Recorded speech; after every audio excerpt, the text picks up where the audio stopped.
Good evening. And I would like to begin by welcoming everybody in the audience. We have a member of administration, we have our EUA and our BOE team with us, so thank you for joining us. This is a special meeting to continue discussion of our high school campus planning. So I'd like to call this meeting to order, noting that our board members are all here as well as administration. I need first an approval of the agenda. So moved. Second. All in favor say aye. Aye. Aye. Thank you. Next, if there are any public comments, I didn't receive any. Rebecca's shaking her head. So that brings us to planning of our high school campus. And I don't know, Dr. Brown is going to lead this one. Thank you. I was hoping somebody would and not me. So good evening, everyone. This evening we want to thank you for the opportunity to come together as we continue this important work, planning for the future of our high school campus. Our goals this evening are to provide an overview of the factual planning work completed to date. We will also present the current conceptual options and preliminary cost ranges for options A through D, and most importantly, invite your feedback as board members so we can align our next steps and future planning with the board's priorities. As you'll recall, at the March 12th, 2025 Board of Education meeting, board directed us, administrators, to return with cost estimates for all four options that you would like to take into consideration. Since that time, we've worked to gather information in conjunction with WCHS and EUA to ensure that all board members, including our 3 new board members, are informed and engaged in this process. On May 30th of this year, I met with our 3 new board members to provide background information and shared detailed materials to bring them up to speed on where we were at that time in the process. In addition, building tours were offered to all board members to provide context as you consider the options before you this evening. This evening is an important step in initiating structured board feedback on the options and cost estimates so we can move forward together in shaping the future of our high school campus in a way that best serves our students, our staff, and our community. So this evening, we look forward to your insights and your guidance as far as next steps in this process. As we look at we have our mission, vision, and equity statements here, which we will always put forth in these conversations. If you would advance the slide for me, Rebecca. This is much of what I just mentioned to you as our purpose for being here this evening. Next slide. And so I just want to reiterate our scope and our intent this evening. So tonight is informational. These are early conceptual and preliminary cost ranges that will come from WCHS as we work in conjunction with EUA. This is open-ended tonight. We've given you lots and lots of information in advance to prepare you for tonight's conversation. Decisions, we are not looking for decisions tonight, so I think it's important for our board and our community to know that we are not looking for any sound or solid decisions to be made tonight, but that it is informational as we provide an opportunity for you to ask additional questions and again, guide us in the process regarding next steps. We do have a board workshop set up for August 18th, and contingent upon what happens tonight, I think I'm hoping that the board will take a look at continuing our conversation at our board workshop, August 18th. You will also receive information this evening about the athletics master planning process, so please feel free to ask additional questions about that. There was one board member who reached out to me and had specific questions about the athletics master planning process. However, as for all of the rest of you, if you have additional questions, please let us know. So, upon leaving tonight, we'd like to know next steps.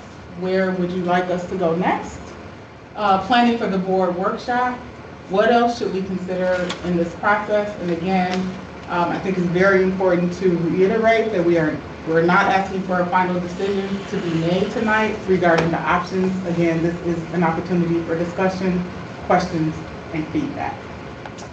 Next slide, Rebecca. And with that, I am going to turn it over to Steve Summers. Thank you, Dr. Brown. Appreciate the opportunity to cover a few slides tonight. When I'm done, we're going to pass it over to our partners who are going to be covering specific sections of the presentation. The EUA has some slides that they're going to be covering, as well as Jay representing Vogel Brothers. So the first slide that I'm going to talk about for a couple minutes really has to do with the topic of long-range planning. So for the community, just as a little background, back in 2010, we put forward 2 referendums for the site that is currently the Heritage and Intermediate School, and those referendums did not pass. And one of the things that we heard from the community in our follow-up surveys was the need for the district to be guided by a long-term planning process. So back in 2010, that was a relatively new concept in public schools to have 10 and 20-year long-term plans. So one of the things that we did was actually, it's the first time we started working with EUA.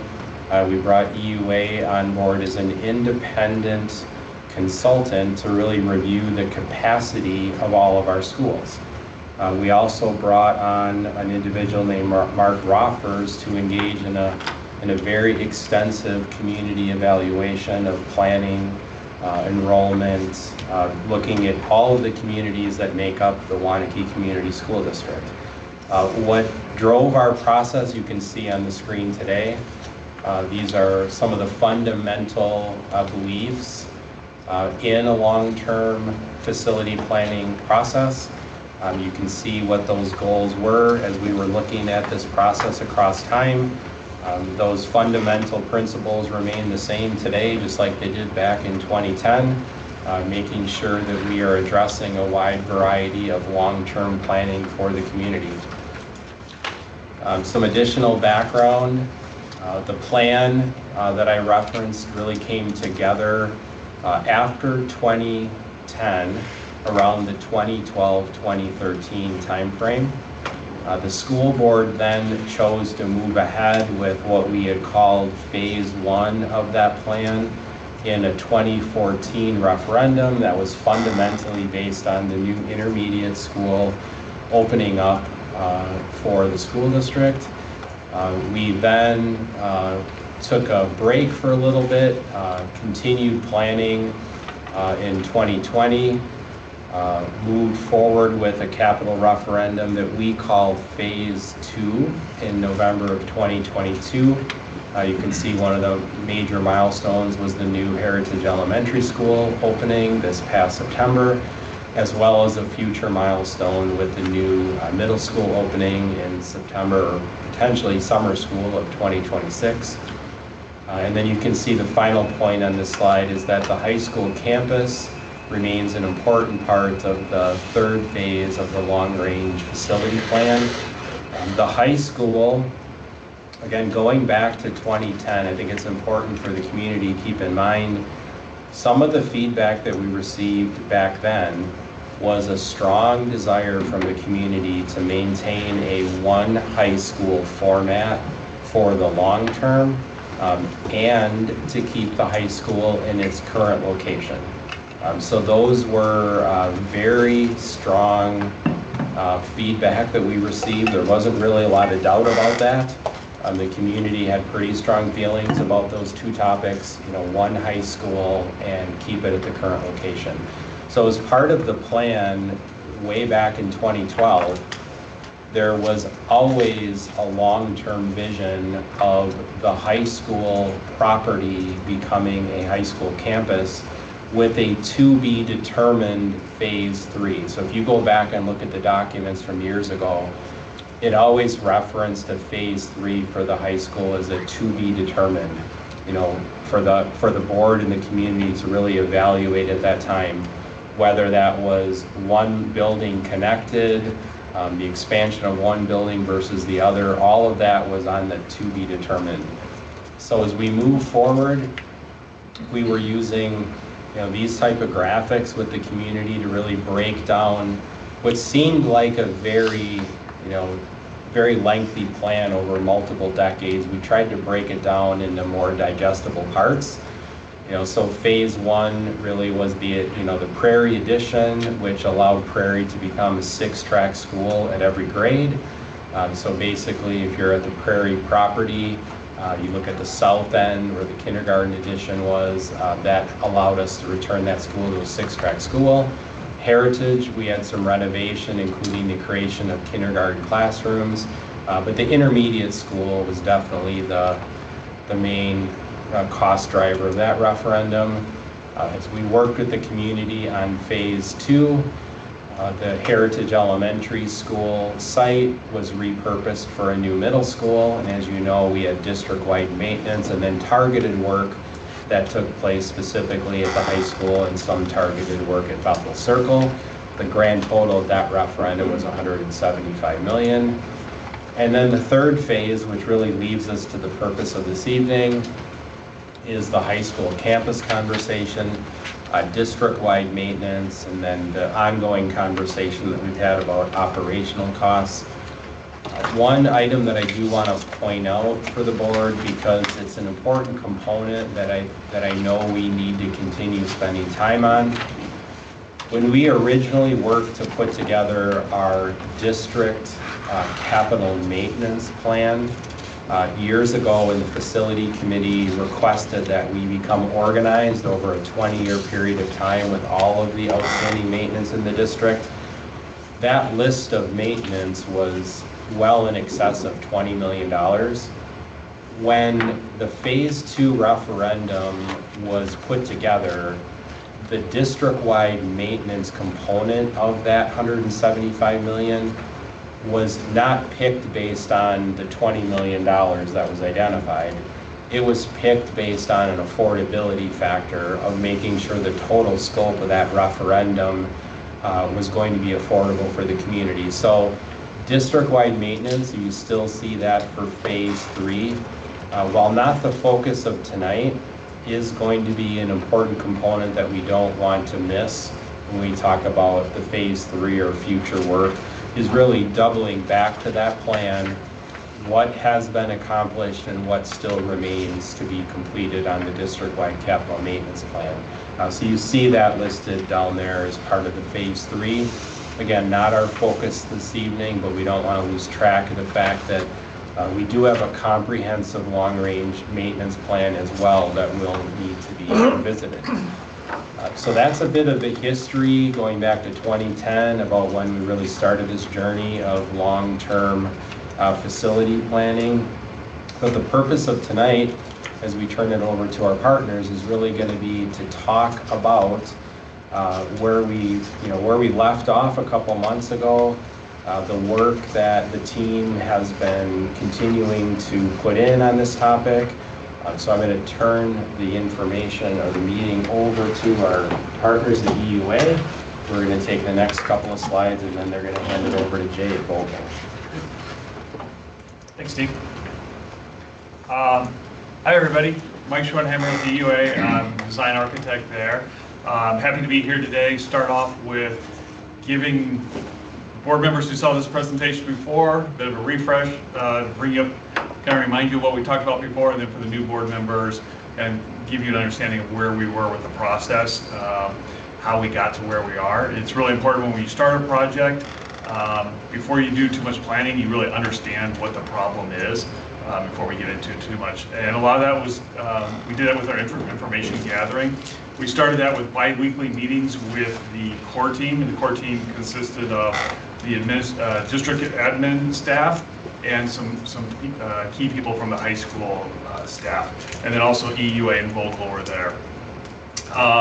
With that, we started off, we did some regional high school tours.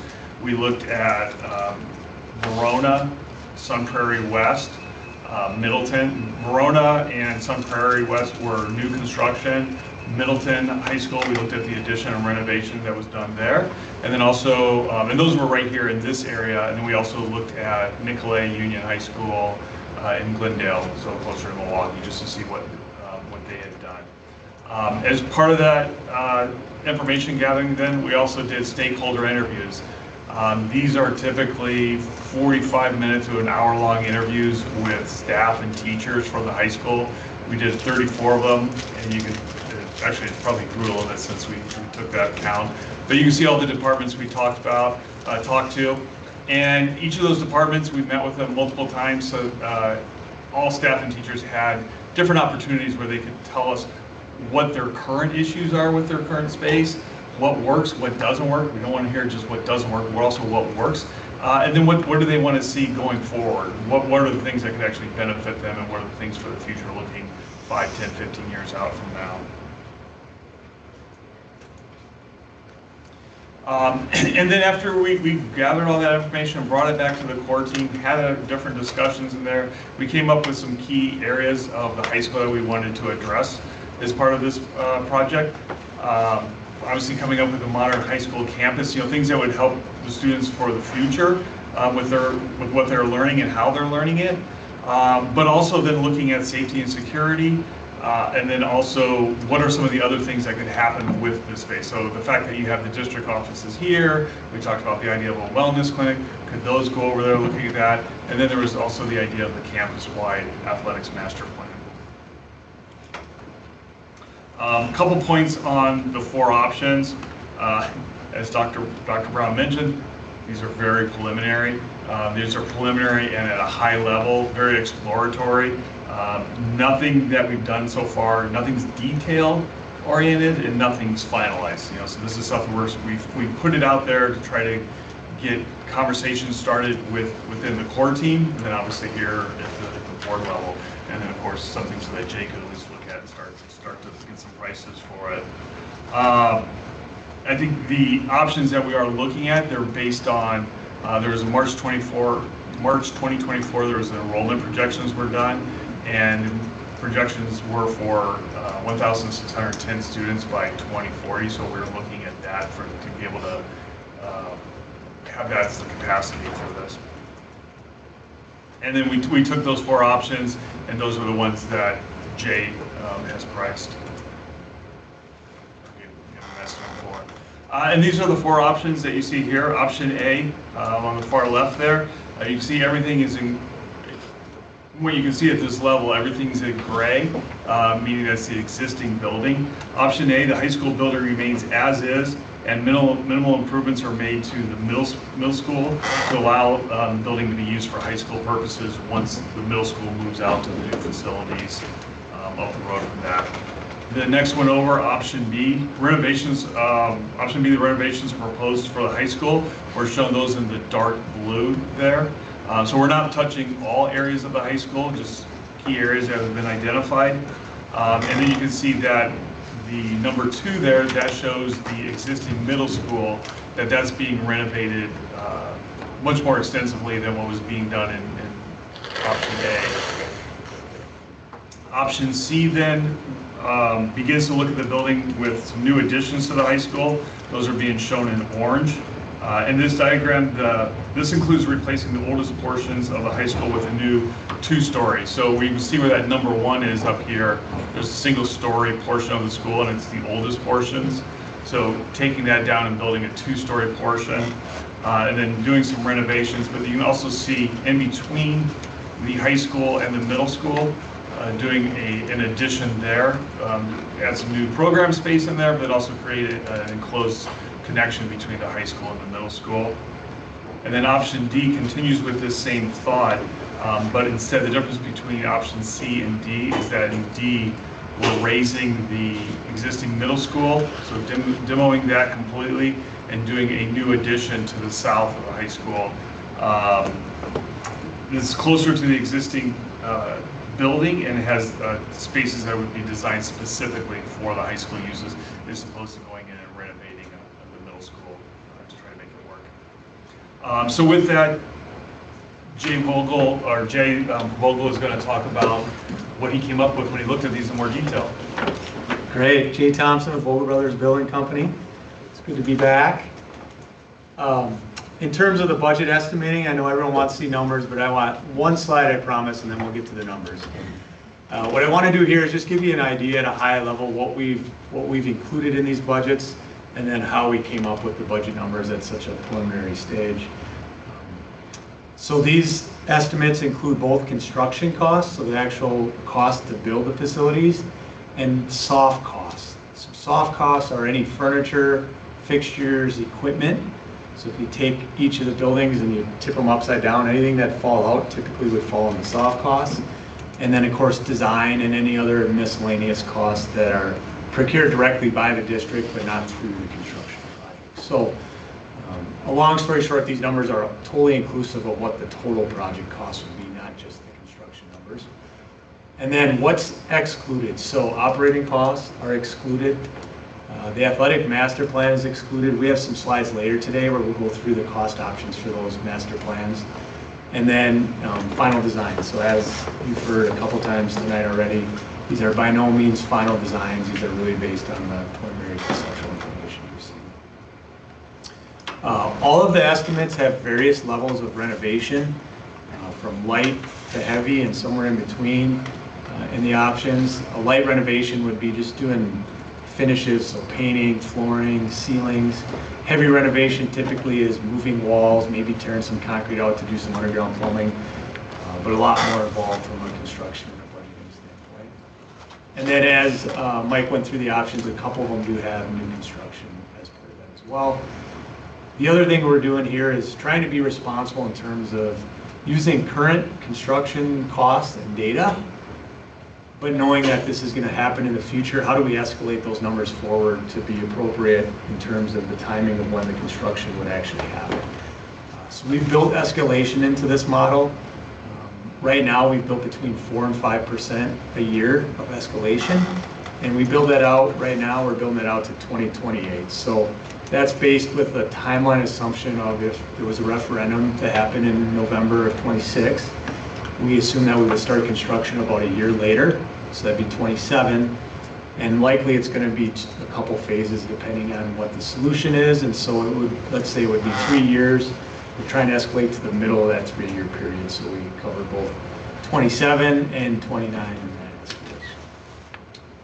And then also we're using current construction cost as we build this data.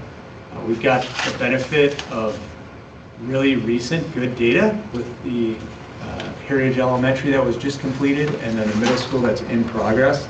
So those costs are really accurate, and they are exactly what the district's going to want in terms of expectations for finishes, systems, everything that's going to go in these facilities. Now those aren't high schools, so there's a little bit of interpretation we have to do for high school space that may be a little bit different from those, but in general, that's really good data to use. The third image you see here is a project we're currently working on in Deerfield, which blues and oranges must be really good colors for all projects in the planning stage, because the blues you see up there are a combination of heavy and light renovation, and the orange is some 1-story and 2-story additions that we're currently working on down in that district. So we've got really good data from that project too, that we're able to mix with the costing from both of your projects and put together a really sound cost model for this level of information. All right, terminal please. Project budget estimates. So let's start at the bottom, and then I'm going to go through individually and just explain a little bit about each of the projects. So again, you see the 4 options that Mike just reviewed in front of you here. Each of the options has new, renovation, the soft cost, and then a total cost at the bottom. And each option has a range. And at this high level of a budgeting effort, we felt that it was prudent to have a range because we are making a lot of assumptions, both from a conceptual design and an estimating standpoint. So let's start on the left with option A. I think Steve even alluded to some of the work in more detail at a previous meeting a month or 2 ago. That would have to happen at the existing middle school to have students be able to use that space. So the clock, the bell, the PA, a secure entrance, and a few other items that would be included in that come to about $2 to $3.5 million in terms of a range for that work. Option B, this is the option which is just renovation, and again, it's various levels of renovation. The total square footage that would get touched in this scenario is between 330,000 and 370,000 square feet.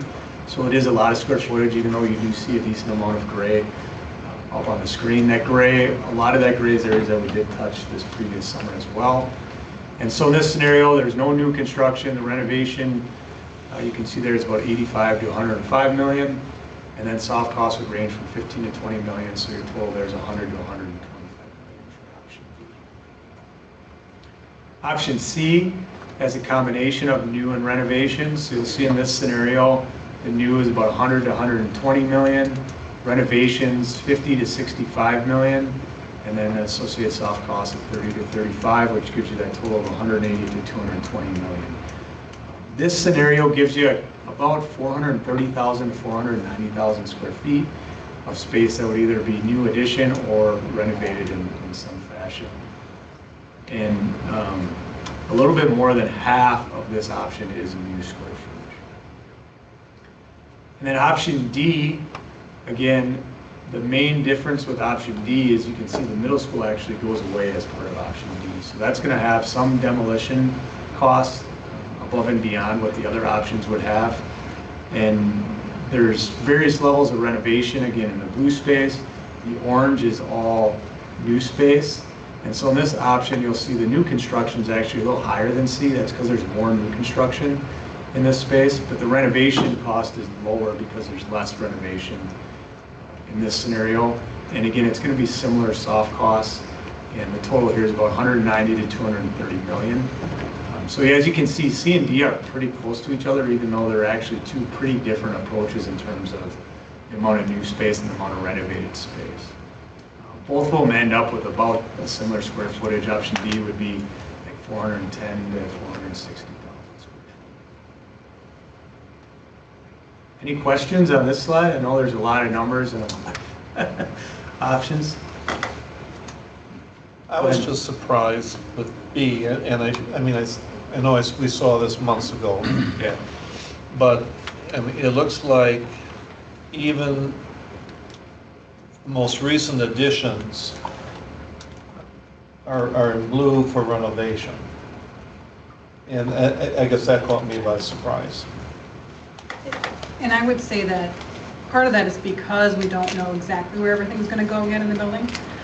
Also, part of it is renovation can be anything from new carpet, coat of paint, to moving walls and new home mechanical systems. So it could just be that those rooms are getting some new carpet, some maintenance items, that type of thing. But we're just sort of trying to make sure we have that whole range covered, and Jay's sort of factoring that when he's doing his process. Okay, thank you. Yeah. So the gray space had no money allocated for it, but the blues have the various levels marked.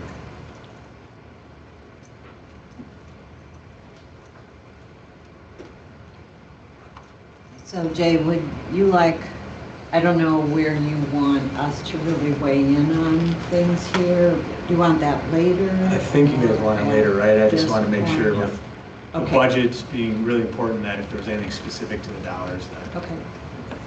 So I guess this, and I'm not trying to tear it apart, I just wondering about cost with Plan D, where we have new on both ends of the school.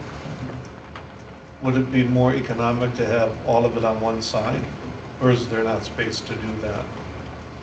I'm thinking about, instead of, if you're going to get rid of the 92 wing, would it be more cost effective to incorporate all of that into that number 3 area? There's, well, I mean, Or is there a space problem? For me, I have a different answer than what Jay might say. Okay. Mine, EUA is looking at more where the students are located and where they're moving around, and the fact that what's happening in that number 1 is more classrooms, lab spaces, stuff like that. But then as you get to that middle gray area, that's your cafeteria, your auditorium, and then you go into music and athletics. So to build a bunch of classroom spaces to the south there, now you're splitting classrooms on the north and south side of the school. So you've got kids moving a lot more back and forth as opposed to keeping them kind of circulating that same area for science, math, English, French, whatever. But then they're going to 3 and 4 for Phi-Ed and Encores. And so what's the vision for that 3 area? I believe I mean, there's a lot of I mean, possibilities. Part of it yeah. was some athletics, or I shouldn't say athletics, but phy ed spaces. And then there's some music, some of the spaces that are too small, possibly moving into Right. that too. Okay. Thank you. Phasing really would be the biggest impact in terms of cost, Mark. I mean, if there was a scenario where you could replicate everything down on the south side and leave all the existing, and it's maybe one long phase instead of 2 phases, there could be some savings, but it's not like it's $50 million or huge. I mean, a couple $1 million, maybe $5 million, something like that. Thank you. Yeah, I'm frankly kind of surprised there's not a lot of daylight between C and D, you know, in terms of the costs. And I think with that said, to make sure that we can start to, you know, maximize a good return on investment from both the current building and the renovations with, you know, 4 being the current middle school, how confident are we in those renovation budget numbers that kind of those gaps that we currently see with the middle school when being utilized for the high school, that all of those considerations are taking place, and that's a fairly accurate assumption? Yeah, so right now, based on these cost models in option C, a lot of the space in that existing middle school fell under the heavy renovation category. Right.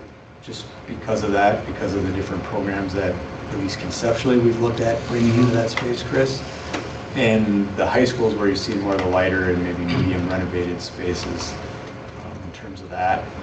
In terms of confidence in the cost model, I mean, all this is very preliminary. Yeah.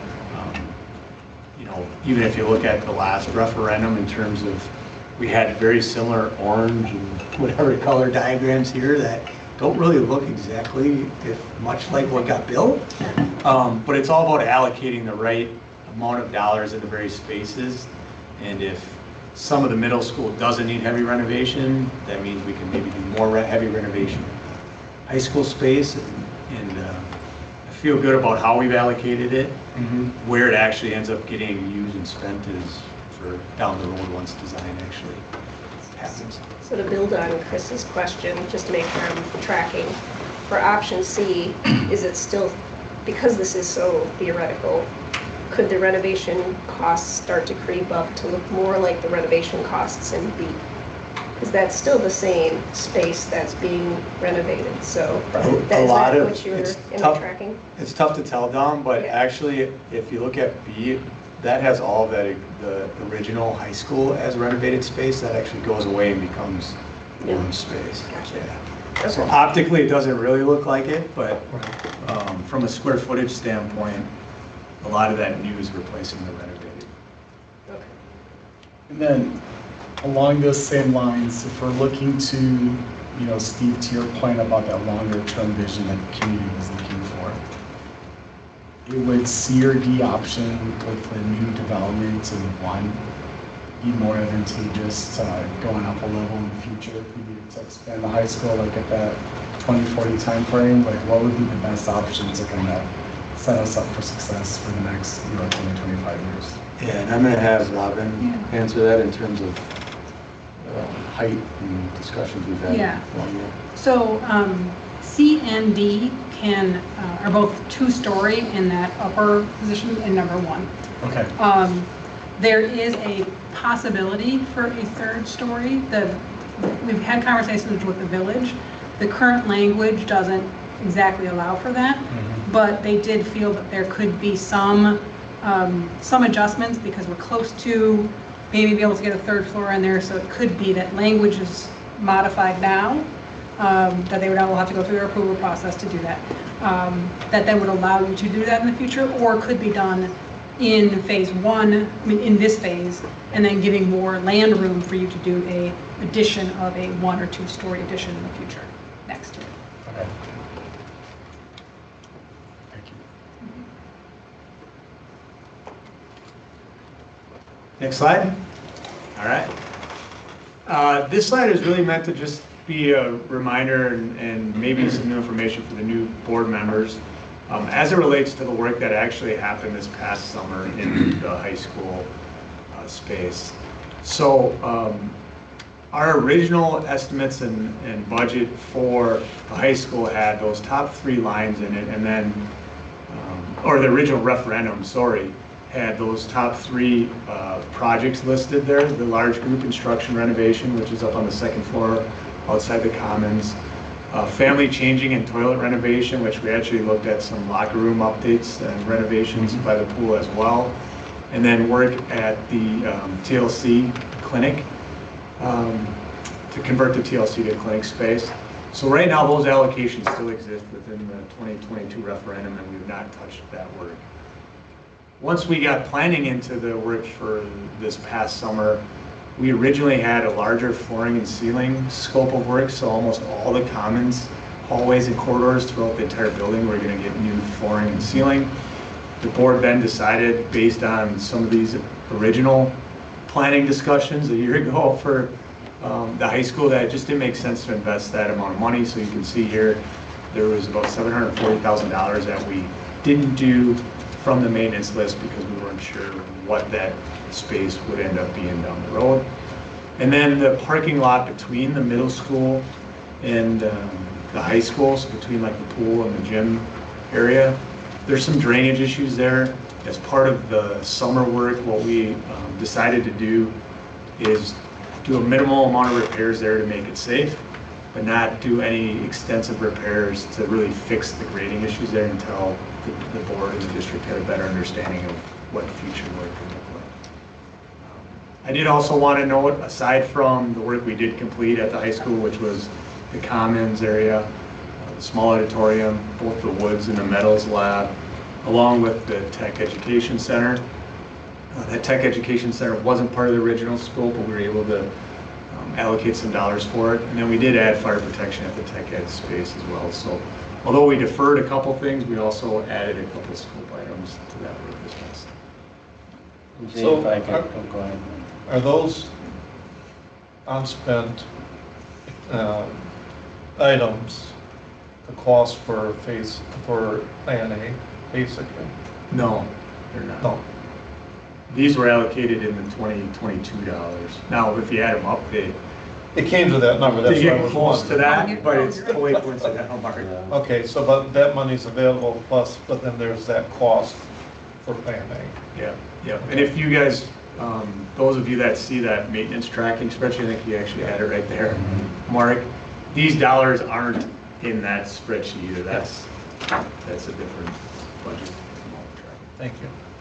The one thing I was just going to add is, for the board members, Chris had asked us a question, which was an interesting exercise for Ally and I to do when we put it in your folders for you to take it back with you. Chris asked, what has the investment been in the middle school and the high school property? You asked about the middle school. Dr. Brown said to add the high school into it. Since we've started this work. And so we do present the document that we shared in your folder tonight at the facility committee level, but it's really structured like board meeting by board meeting. So it's really hard to draw any inference from it. So Ally and I went through and color coded the middle school and the high school, and towards the back, there's a grand total where you could see the investments that have been made in each of those two properties.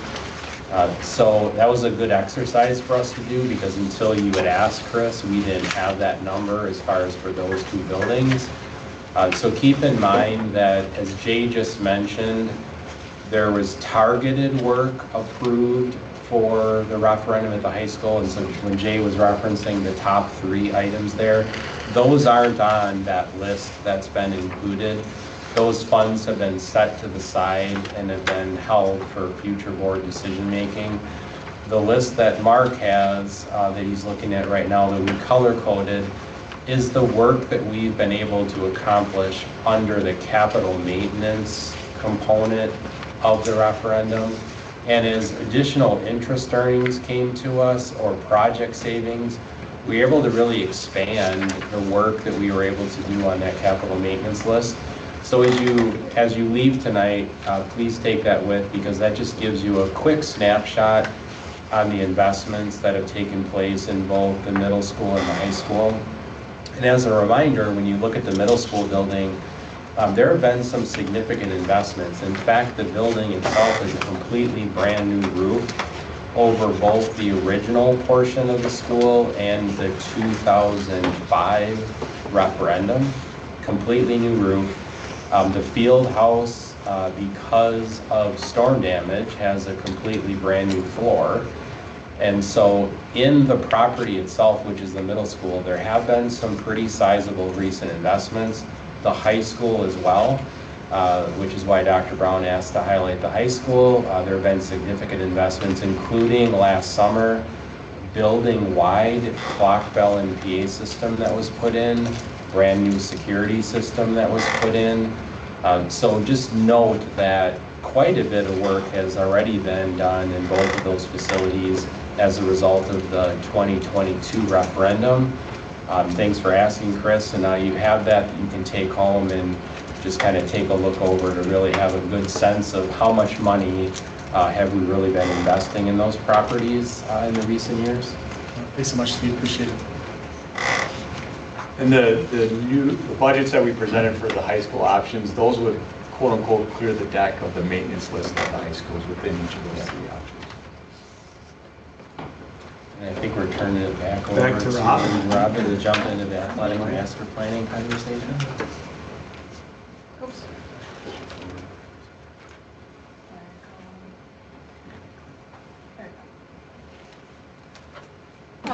Right, so I think we just wanted to touch on the athletic master plan and the work that's happened so far. That the sort of just what is the athletic master plan? It is truly a long-term plan, a long-range vision that can be chipped away at over time or done in a large lump sum if you guys choose to do that. It was sort of trying to organize all of the asks and wants from athletics and clubs in the school and get them into a cohesive and comprehensive plan. I think originally it was sort of stated that so that there aren't like small sheds scattered all over the place, that it's sort of just thought through over time. So this is really, just going to kind of intended to support the athletic and club needs for sports and athletic related activities. We did work with the athletic director to reach out via email to many different organizations and groups. Then we did also, so we gathered information via email response, but we did also have meetings with almost all of these groups. There were some groups that one of the clubs or sports was maybe not available in the 2 to 3 week time frame in which we're having meetings. They gave some additional information by email through the athletic director.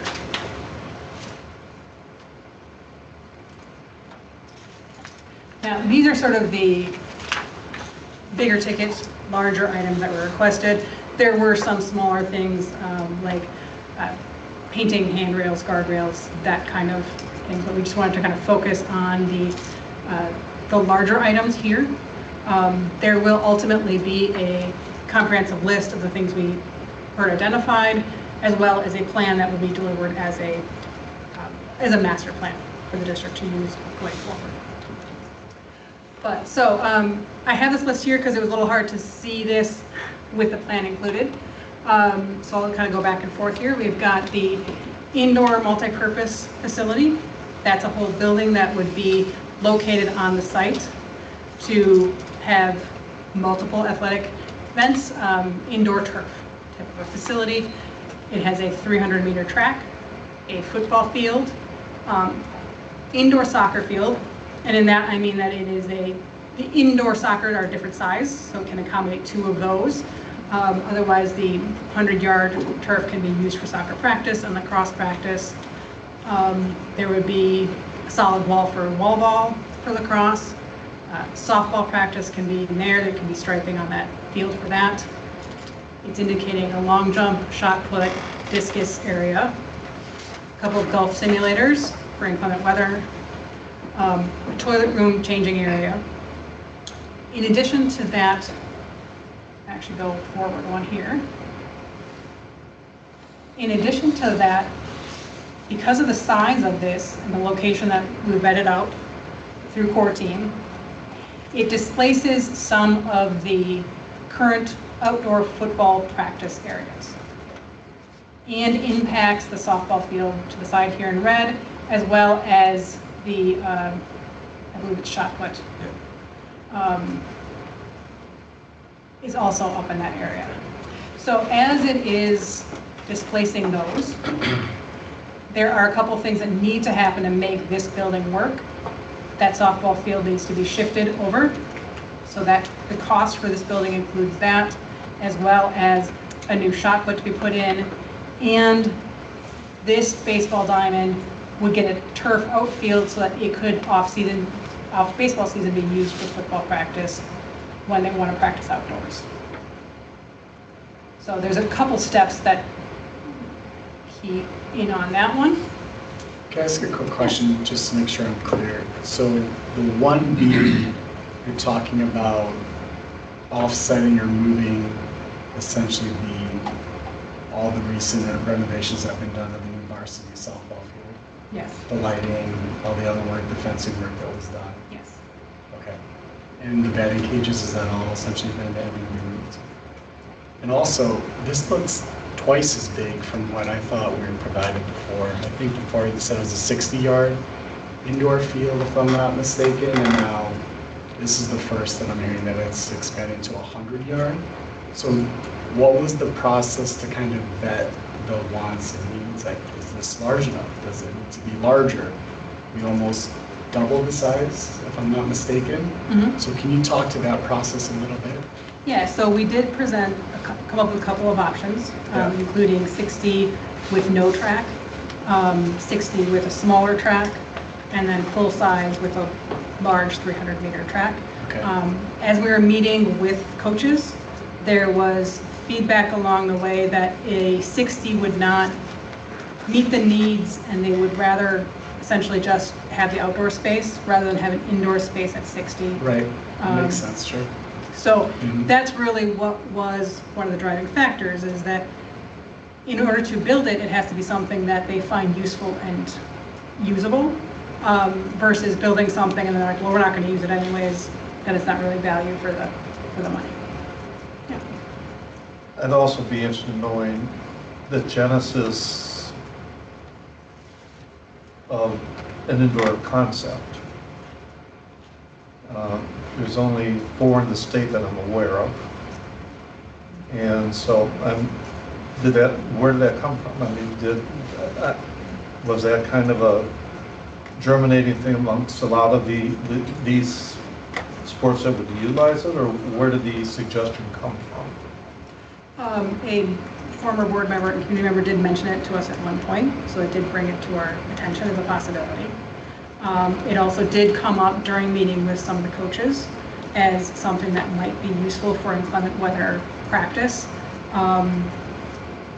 It was often discussed that it would be a nice thing to have. So it's part of this long-range master plan is to show you what can happen and where we would suggest it going, because we also did look at multiple locations on the site, and this one ended up being the preferred option. But it did come up through conversations with coaches, athletic directors, and some now community members. So I mean, It's disappointing if one board member would have had the leverage to get the plan into the discussion stage. It was definitely an ask by the coaches as well. That was just when it first came to my radar, but it was definitely brought up by coaching staff during our conversations as something that is nice, because they do know some other districts that have it, or communities that have it.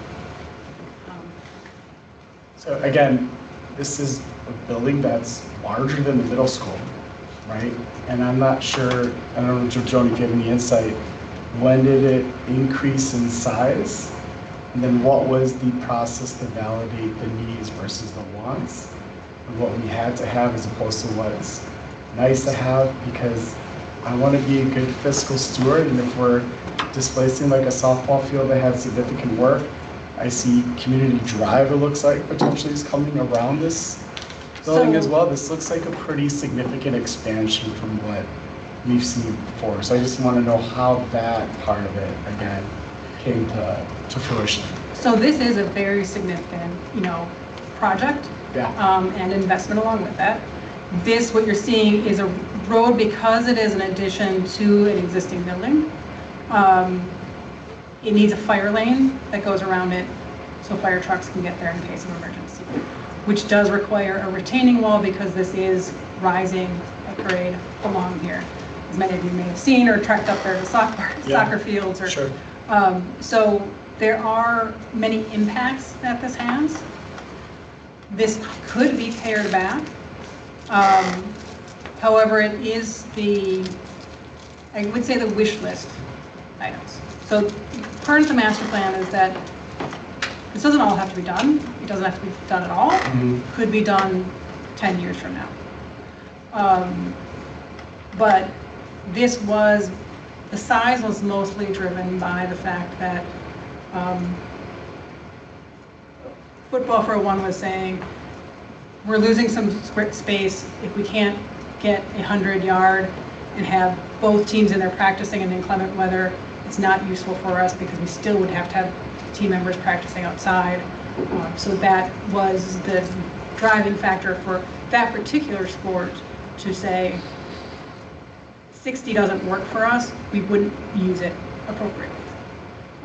Because they would rather practice outside on a good day, and the 60 didn't accommodate the full teams in there, in an indoor. Okay.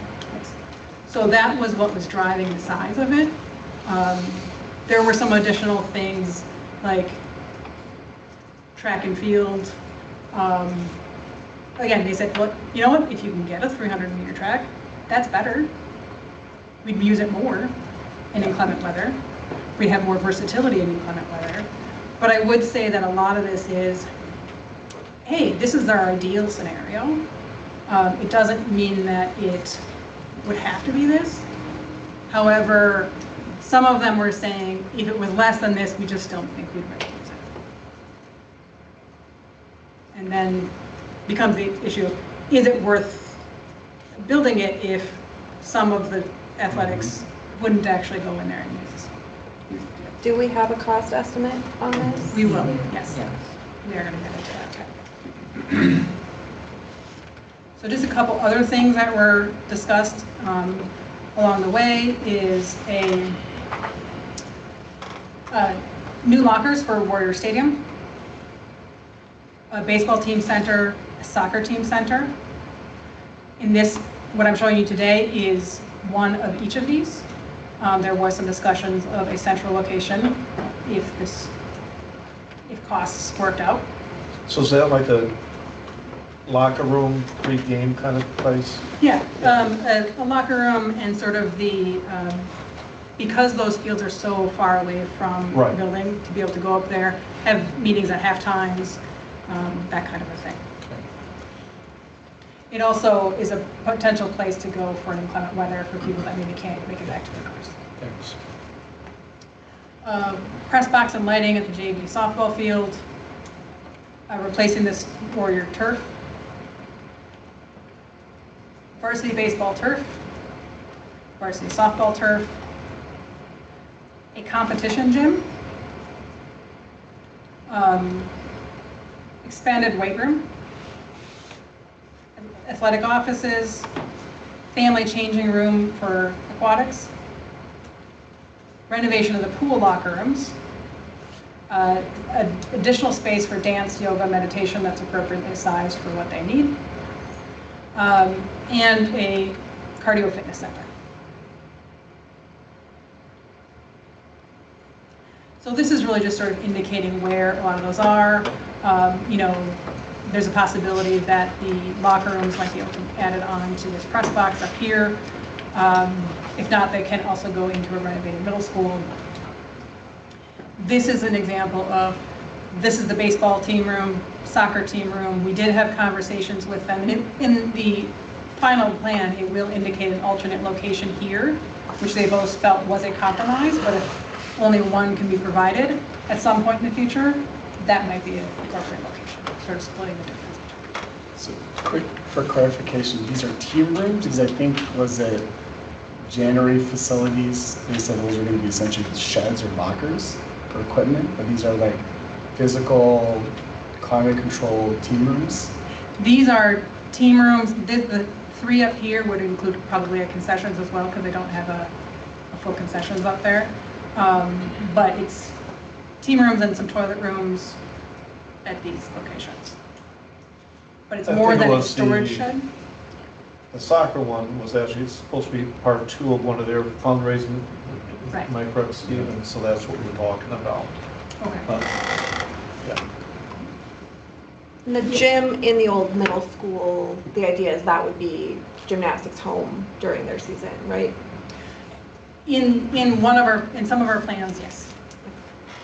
In A and B, but not C and D. Where do they, well, okay. In D, the existing building goes away, so Right. then it would be into that.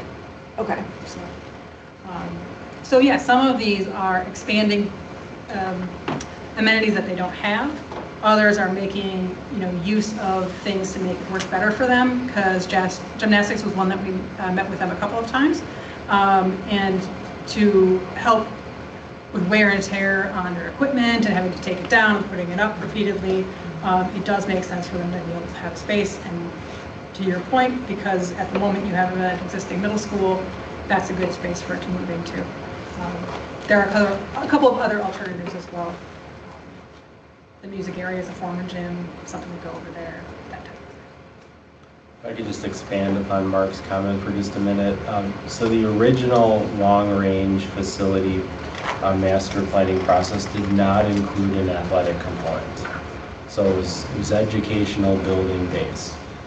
But in the last decade or so, the board has had numerous interactions with various booster club groups or individuals interested in fundraising activities throughout the map that you see on the slide in front of you, ranging from Warrior Stadium turf to the pitch turf, to work that's been done in the baseball area, softball area. There's been numerous efforts that have been made over the past decade or so. And as some board members know, the origination of this concept was it would be nice to have a vision for the entire complex instead of just say one-off fundraising requests here or there. And what Mark was referencing, the original plan for the Warrior pitch was a very comprehensive plan that also included a building. And at points in the past, quotes for the building were actually obtained, presented to the board. And at the time, the board was trying to analyze how would that building fit into the broader athletic complex. Could that building also serve softball? Could that building serve baseball? And so the premise behind this concept was to do exactly what UA has done, which is to gather as much feedback as possible and start a similar process to what we have for the educational spaces to really map out a vision. What the board never really discussed when the concept of an athletic master planning process was added to the motion for planning at the high school. There wasn't a discussion at the board level on this is a phased plan, this is a fundraised plan, this is a district paid plan, this is a partnership. The plan was more at the time to make sure that the EUA team, and then ultimately the slide Jay is going to present, isn't lost when we're talking about the entire high school campus. So what you see presented to you, I think it's fair to call it a draft of the work that's been done that can go in numerous directions from here based on board feedback, whether it is we see an indoor space 5, 10, 15 years from now, or we don't, or it could be we see fundraised efforts taking place over time, or we don't. Basically, this allows us to really, I would say, start engaging in really the same kind of long-term thinking we've done with our buildings, really for the space you see on the screen. So I would view this as really an initial look at taking a concept like we've had in place since 2010 for our buildings and really extending it to the athletic complex. But it's going to need quite a bit more discussion because we have not really gotten into components related to funding, who's going to do it, who's not, phasing. Would this be a plan for the next 10, 15, 20 years? You're seeing things for the first time like turfing baseball and softball fields. You do see that now when new facilities are built. So if you were to look at Sun Prairie West High School as an example and just look at it from 19 and look from there, you would see the turf that exists. So this process is what a lot of new schools or school buildings are being designed around. But I just wanted to throw out there that. And the other thing is in your folders, Mark asked some questions today. Again, great questions related to this. So Mark asked some questions on where are we at with the Warrior Stadium fundraising effort. So that's been a long-term effort over time. We do provide a financial printout to our district audit firm every summer that shows them the costs of that project and what has been paid back by fundraising. So we've included that in there for your review. Another one that Mark asked about was soccer. The turf at the soccer pitch was funded by a fundraised effort. So Mark was asking, what does that look like? What has the fundraising been there? Another question Mark had was, we've been putting aside funds for the replacement of the turf. The board had a long-term vision of setting aside $30,000 per year on a gate receipt so that when the time comes to replace the turf at both turf stadiums, that funds will be set aside to do it. So Mark asked for that report. I know that wasn't the point of this evening, but it's been included in your folders for all board members. We can circle back to that, but as background information, we just wanted you to know these are the type of things the board has grappled with in the last decade, is these fundraise type activities at this complex. And really appreciate, adding this to the process and really being a first draft of just putting all this down on paper and just imagining, what this property could look like. And I know we're going to turn it over to Jay. He has a slide on budget estimates for this, and then we're going to turn this over to some board member conversation. I was just going to add that also with that, there is, as you said, it is high level. Where we're showing one right now, depending on what you decide to do with that building in the future, I think the actual school buildings, that may be able to change if the school board decides not to move, we're not going to support a indoor turf facility, that's an option. If you decide you are definitely going to support an indoor turf facility, it could be planned strategically once the actual building is planned to either accommodate that in the future or accommodate as far as phase one. So there's a wide range of things that could happen with that, or nothing can happen with that. All right, let's talk costs. So we've broken these into 3 groups. The top listing there, that is the indoor facility that we've been talking about, and then all those other associated projects that Robin alluded to in terms of the softball, the shot put, the turf at the baseball. All these costs, we took a very similar approach to what we did on the building costs in terms of escalation, soft costs. So all these are total project costs, not just construction costs. And really the range you see there is looking at various options for what the structure of that building could be. But it also has a cost for that road you saw, the retaining wall, and the firewall that Robin had alluded to. Second grouping there is for exterior facilities. So these would be the team centers that we talked about, whether it be for baseball, softball, soccer, etc. So those are new facilities that are outside of the buildings, the existing middle school and high school buildings. And then the third option there is really the interior facilities. So that's spaces that would be built within potentially the existing high school or existing middle school or new square footage attached to either one of those buildings. Those numbers are associated for those interior facilities. Now, if you did move forward with some of those interior facilities, there'd be some duplication potentially in the previous estimates that I shared with you, because I do have renovation of some of those spaces. So whether it's actually shifted out to the athletic master plan budget or on the inside, there could be some duplication there if we decide to move forward with any of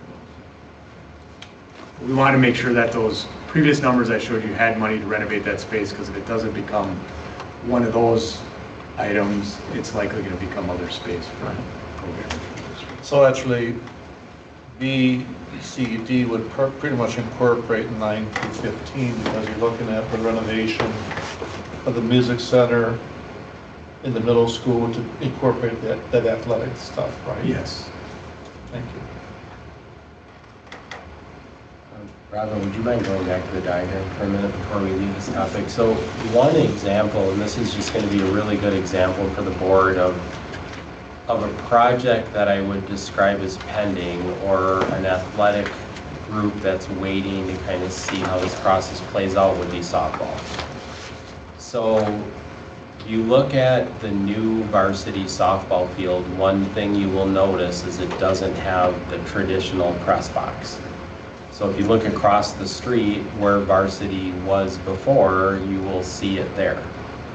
That's going to be a question that group will be asking in the near future, is with the move of the varsity field basically across the way, and that was determined to be a much better long-term home for varsity softball, and the investment we've made in that field so far, we've paused the discussion with that group for this process to play itself out for a press box.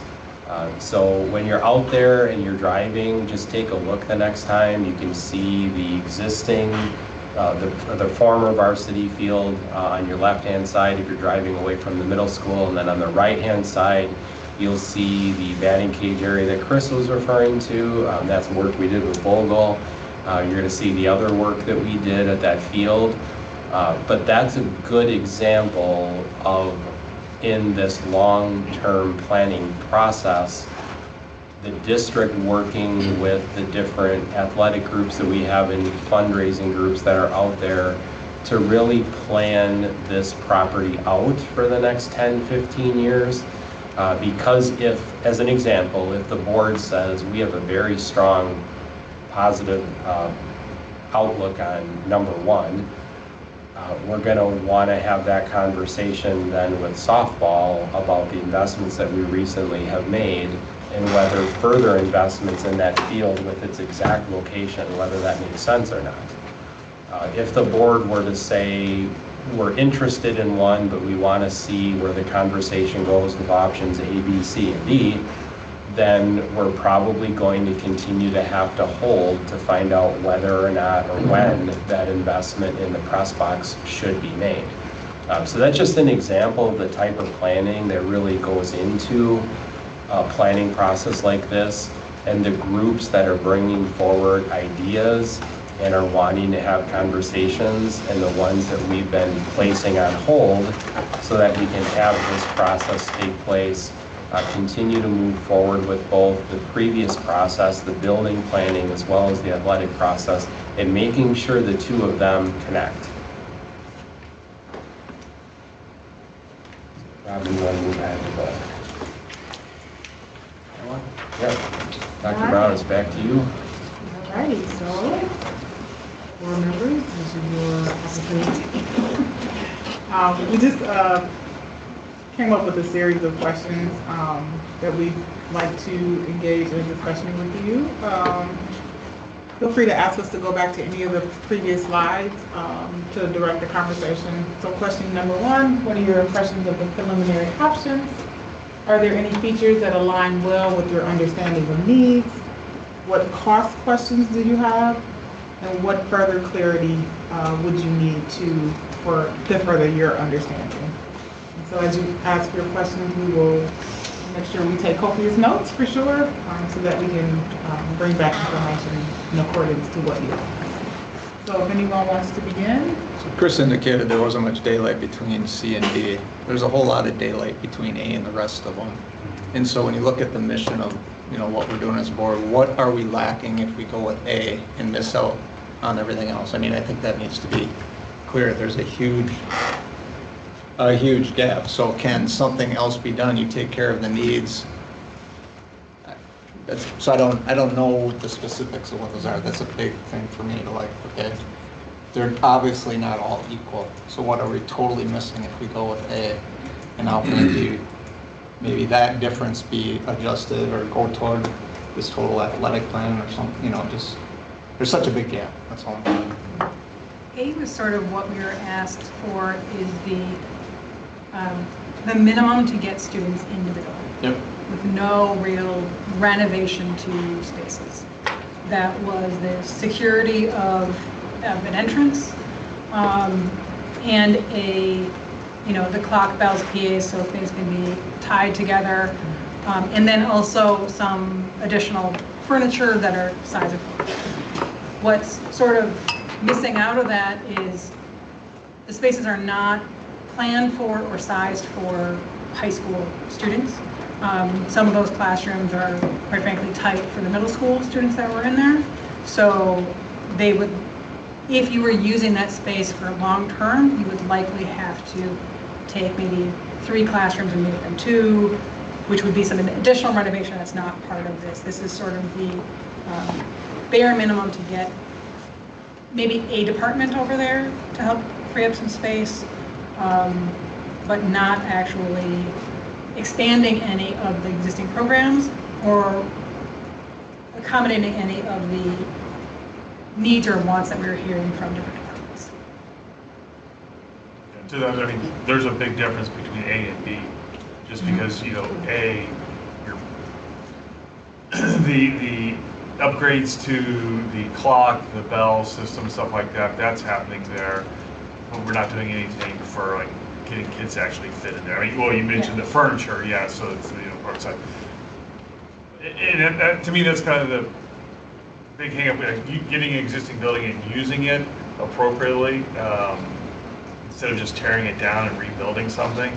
That's an ideal world, but you also can't always get the spaces the way you want them to work. So with even within B, we're trying to figure out what's the best way we can use the spaces as they are without completely gutting the entire interior of it, just using the exterior walls. Even like the floor heights stuff. But in B has, for an example, there's conversations about expanding culinary curriculum over at the high school and other curriculums that are maybe bursting at the seams of the spaces that they currently have, or maybe the spaces that they have are not meeting their current needs. So those are being addressed in B and are not being addressed in A. And I think when we, sorry Mark, if I can. Well, as a follow-up to that, my struggle as a board member is, what do we want? So the vision for 2 would tell me that we're looking at just moving classes over there, trying to find more space for our various classes. Now you go to C, are we looking at using the current middle school for the same purposes, or is that now we're looking at it for different purposes? And so I can look at the price tag and say, no, because of this. And Steve's got to share with us as we get into this process, how this fits in with our debt plan and that sort of thing. But what is it that we're looking to do better that would lead us to C or D? And I don't know what that is as a board member. So when I kind of stare at the 4 plans, it seems like we're forcing ourselves to use that middle school by either connecting it on or major renovations, when maybe that shouldn't be our primary goal, is to use that middle school for students. I mean, we've seen multiple needs in our athletic. We do have central office way out here. Is there a way, and I don't know, I mean, I know that we need to grow by what, 300 student capacity from where we're at to where we want to be. And I know we need different space. We need, you know, we need more daylight. I get all of the things that the staff are asking. I guess as I look at these very large numbers and where we're at, is there a way to do an addition to our current high school, forget about that middle school and forget about trying to connect it on and use it? Is there any way, so here's just, you know, we have this really nice wing here. I know there's parking lot and stuff over here. Is there a way to do an addition that will bring us to the student needs that we have without, it just seems like we're trying to force that middle school into the high school, Yeah. and it isn't fitting. It's like, it's too far away, it's not connected. So in option C, without 3 and 4, I don't, number 1 is bigger. personally, after we've invested in the tech space, and I don't really like tearing down that old school after we've put in what we've put into it. I don't know if there's any place we can go up, if there's any structural space that we can build up except tear down and build. But is there a place that we can just do new construction to our current building and get the student capacity we need? If we look at we would have to look at this more in depth, but if we are able to come to an understanding with the village and do a 3-story addition, that certainly takes up less footprint on the site. So that would then make that more possible. I would say that with a 2-story, and also, I do want to point out that this is incorporating almost all of the asks that we heard along the way. Now, that doesn't mean that all of those asks move forward in this phase. This could be done by maybe 2 different phases of referendums, several years apart. You guys prioritizing what your needs are for 2026 or 2028 or whatever you choose to go. And then maybe 10 years down, you tackle some more. It could be that you guys, or actually, or the core team, based on maybe some direction that you guys give about what the board's priorities are, it's typically how it's done. You say,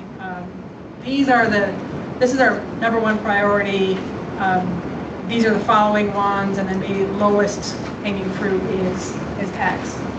And then we can sort of target a dollar amount, square footage renovation, to try and massage that in there as best as possible, and then come back with further options. So this does incorporate almost all of the asks. It often does not result in a district and school board deciding to give all of the asks.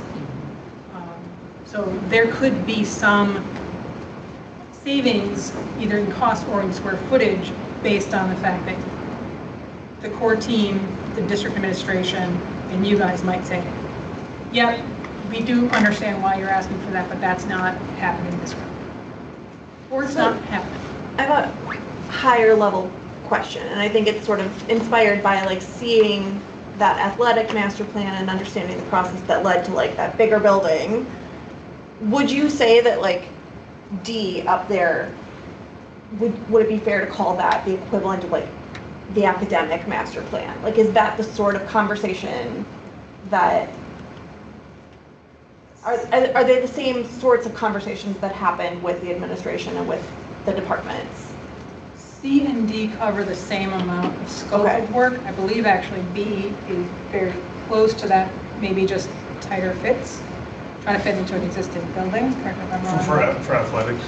No, for academics, Yeah. for, Well, and A does not include. Right, A includes almost nothing. But C and D are the same scope of work. Right. Is being done, or same programmatic work. I guess I should say. right. But that is sort of, you know, in the dream scenario, every academic department like gets its long-term plan realized, or Mike, could I ask you to kind of expand on this aspect of this? So, I mean, we've had references to wish lists and programmatic needs, and it's true that every content area has things they would like to see, some of which are, you know, you can always make almost any aspect of the program better. We do have some pressing priorities in some certain areas, but one of the overarching things is a modern learning environment, and that can mean flexible furniture, it can mean more spaces either outside or inside classrooms for collaboration, but a big aspect is natural daylighting. And Mike, as the architect with the physical plant we have today, I think part of it is it's easier, but this is where I need to kind of hear from you, it's easier to get to our goal with natural daylighting, if that's an important goal for us. It's been in our other buildings. In a C and D scenario. Yeah, because I mean, you can see where the number one is in C, those call them east-west oriented spaces that it's a light green color, I'm not sure if it reads to you there. Those are new courtyards that are cut in so that you're getting classrooms on both sides. You have a lot of classrooms that don't have any natural light. And that's a big reason why C and D look the way they do is going in there, changing those floor plan, those areas of the building, so instead of being single story, they are 2 stories, so we're getting more students within that space, but then also we're cutting out where some of that square footage is so that you can get those courtyards in there, because there was something that's been identified as a priority for the school district. So to that point, has the specific location of those courtyards been designated? Because the tech people talked to me about their concern that it might be taking some of what they had already been remodeled, and that's going to become courtyard. Right. And again, you know, similar to when you look at the diagrams for that were done pre-rep for the middle school and what the middle school looks like now, big difference. We're putting in the space. We're putting in the space for it, and then Jay's converting that into the dollars for it. Whether that courtyard goes right there or whether we slide it up. We look at these, you know, you made a comment, is everybody going to get exactly what they want? No. I mean, from the standpoint that like the music department is not going to get all the practice rooms that they want, because we're trying to balance between what do they really want and what can we do within this building, within reason. You know, do we tear down the auditorium and build a completely new auditorium that has the exact number of seats that we want and have all the bells and whistles that we want? Or do we work with that and then try to extrude it? So I think with the, you know, the question is, does everybody get what they want? I think we're does trying everybody get what they need? Would need, yes, I mean, everybody's getting a better, actually, I don't want to be too specific. I want to expand upon what Carly said, because I actually think that's an important point, right? As a board, at this juncture, this is supposed to be informational to help us make an informed decision, correct? I don't feel that we have that information.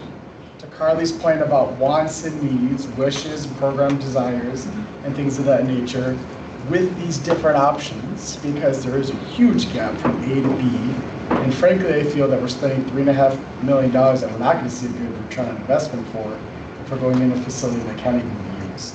So when we look at B, C, and D, what are those needs that are being addressed in B versus C versus D? What are we doing without? And if we can start to identify how are some of those needs, like, And you can value it. exactly, right? Like we, had a great tour, saw some of the existing science rooms that are way too small, that don't have the resources to set our students up for success. And if our guiding north as a board is how are we impacting student outcomes, like we've got to get some more information to understand how these different options are satisfying needs from different programs as opposed to wants. And I would, Go ahead. I would just say that we're not actually asking for you to pick an option or make a decision. Yeah. This is sort of the first swing to gauge where we're talking about. To sort of help you guys, or to start you guys on a conversation of deciding what are your goals, what are your priorities. So if you say natural light is or isn't a priority, expanding science or curriculum you already have, making that work for you, work better for the teachers, if that is or isn't a priority. Is a priority to expand your curriculum into new ways? Is it a priority to meet safety, security, accessibility? There's things that you guys might feel very strongly about as a district and a ward that then would help us to, at a core team level, potentially pare back those asks and start to say, okay, you know what, these are the things that we think fall into your goals and your priorities. These are the things that we think might not fall into those. And then you guys can sort of determine that. During the last referendum, there was at one point we had options and there was check boxes with a couple different areas highlighted, like, is a small aud a priority? Is a tech ed a priority? Is A, B, and C a priority? Now, small aud and tech ed were checked boxes, so those were priorities, so those made it in. But other things didn't. And that's where I think would be the next step we'd go into. So really today's this is the all-in items and costs. These can be scaled back, right-sized for your district, for your priorities. So I think for us, the next step is understanding what those priorities are for a high school. We've heard what those are for the middle school and elementary school level, but we haven't really had those conversations for you guys for a high school. What are your district priorities? I think what we're saying is we'd all like to see what's different between these two plans and what we're gaining or losing between them. And then we can certainly provide opportunities, but it's kind of a chicken or the egg thing. Right. If we may be giving something up and we don't even know it, and it had been a priority, but we hadn't expressed it in a way that was communicated, that it flowed through in the plan. Because, frankly, also, like, you had all these great conversations with all these staff members and educators, right, that are day-to-day on the front line helping the students. Like, how are those needs being integrated to these three options, right? You're asking for us for our priorities. So for me personally as a board member, my priority is to understand the needs of our educators, that they provided to you with these surveys, meetings, what have you, to understand what their needs are to support that learning environment for students so we can impact the student outcomes, right? So exactly like Dawn was saying, how is all those meetings and needs validated versus wants, and then how do they get incorporated into these, these different options? I don't know, is that a reasonable ask or is that outside the scope? I'm just trying to leverage existing data that's collected to kind of help inform this decision a little bit more. Yeah, I think we can find a way to sort of summarize some of the requests that came in and sort of categorize them to a certain extent. At a really high level, I would say B is lacking the natural light. But really the scope is accommodated into B, C, and D. It's just whether or not it's new space or renovated space. Might to some degree impact the size appropriateness of example a new weight room. If it's in a renovated middle school, it might be slightly tighter or slightly bigger than it needs to be just because of existing walls. If it's in a new construction, it's exactly the size that they're specifying it wants to be. But all of the scope is included in all three of these. It's just how it's being implemented, but we can, I think, work on summarizing a list of them. One thing that's also a difference between B and then C and D is that B is obviously separate from the high school. So there is the issue, so with A and B of students going across, they're going outside anyways for Phi Ed, but they'd also be going outside and walking across the parking lot and across Community Drive in order to go to Family Consumer Sciences class. Yeah, so in February. No, I mean, so that's dangerous just on a good day. Yeah. You know, pick Yeah. up, drop off time. And I would also, sorry, just interject with that. Community Drive is district-owned property. The village did confirm that, so it can be controlled by the district. Portions of it can be closed out. I think as a board, one thing we need to determine is how we want to use the middle school. Agreed. And I have a grave reluctance, B does it, a lot of money being put in to renovate it, to use it as part of the high school, expand the high school. That seems like a lot of work on a building that the hallways are too narrow already for middle school kids, and we're going to put high school kids in there. I mean, we can take three and make them into one, or two make them into one, so the rooms are bigger. But the structures, there are some nice things there. The Leptek's a phenomenal resource in that building. There's some nice spaces there. But I think as a board, we need to decide, do we want to renovate it at some point? Is it the first thing we do or the second thing we do? I don't know. But more for some of those other uses that we could use, repurpose it for, which then gets us to what we need to do for more or better space for the high school. And so my question to Jay is, I mean, you were part of the demolition, you know, and the decision, you know, should we remodel at that site, part of that school versus build a brand new elementary? That 72 wing is 50 years old, 53 years old. Are the bones worth remodeling? Or are we better off doing what we did and demolish a poor bones building? Because I think that kind of gets to the heart of it, because if we can segregate the middle school and then look at what we need to build or change, that to me makes more sense.